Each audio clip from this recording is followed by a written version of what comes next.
Welcome to Wicked Gingerbread. I love salads, but I get so bored with chicken and spinach and strawberry.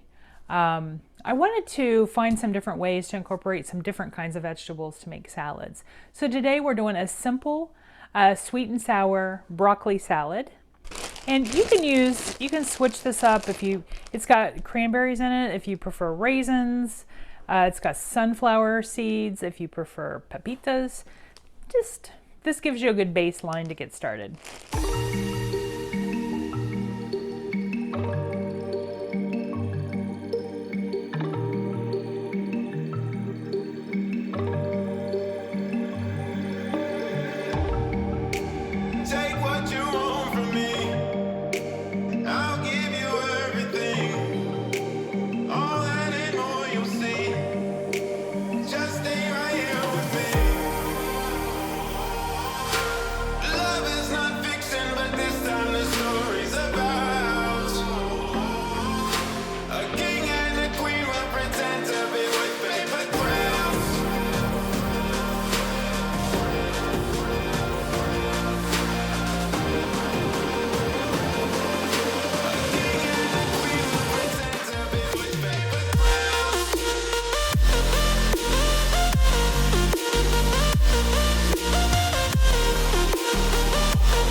What a beautiful salad. And remember, the longer this stays in the refrigerator, the more flavor it's gonna dig into the broccoli.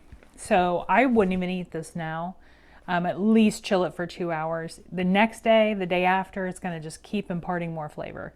So I hope you enjoyed this recipe for salad. Stay tuned for another great salad.